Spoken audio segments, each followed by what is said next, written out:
Et la question du jour est, vous avez créé une entreprise, ou du moins vous avez tenté, et ça a été un échec. C'est la faute à qui? C'est une question peut-être bête pour vous. Et dans l'idée, peut-être que votre première réponse c'est « la faute n'a pas de chance ».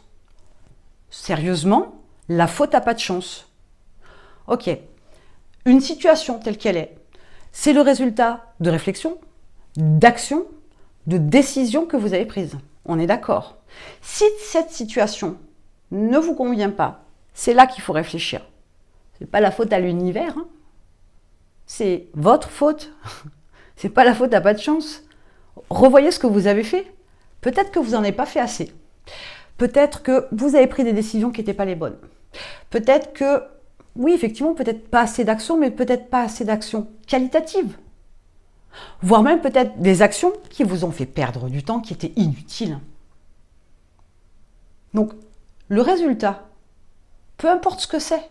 Je prends le cas de l'entreprise, c'est notre sujet, mais ça peut être dans n'importe quelle situation.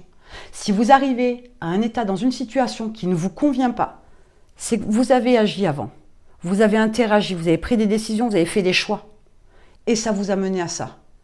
Donc là, il y a un souci à régler, il y a des choses à revoir, il y a des choses à analyser pour que ça change. Donc une entreprise qui n'a pas fonctionné, de mauvais choix, de mauvaises décisions, de mauvaises actions, ou pas assez d'actions, ou des actions inutiles. Mais vous pouvez changer la donne. On reprend depuis le début, on revoit la base, on revoit les décisions et les choix, et je vous dirais même mieux, ce qui est intéressant quand on a eu un premier échec, c'est d'être capable d'analyser l'ensemble et de se dire, j'ai fait ce choix-là, voilà sur quel marché j'étais et voilà où ça m'a mené. Parce que je n'ai pas pris en considération tel événement, ou telle chose, ou telle réglementation. Je ne sais pas, moi, il y a tout un tas de facteurs qui peuvent rentrer en ligne de compte, mais l'important, c'est d'analyser. Vous en serez que plus riche et vous pourrez faire le choix de créer une autre entreprise avec d'autres critères, d'autres actions, d'autres choix, etc., etc. Ce n'est pas la faute à pas de chance. Pour réussir, donnez-vous les moyens. Faites-en 10 fois plus que les autres. Et pas 10 fois moins. Vous n'êtes pas plus malin, vous démarrez, c'est votre premier business, vous ne savez rien du tout. Faites-en 10 fois plus. Des choses importantes, on est bien d'accord, pas des choses inutiles. Ne brassez pas du vent, ça sert à rien. Être occupé 15 heures par jour et dire je bosse comme un malade, ça n'a vraiment pas de sens. Mais ce n'est pas la faute à pas de chance.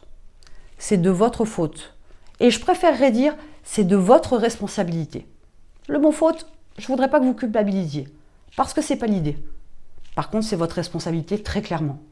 Vous pourriez en être plus fort au lieu de vous laisser abattre. À vous de choisir. Dites-moi, l'entreprise que vous avez montée et qui a échoué, mettez-moi en commentaire le domaine d'activité.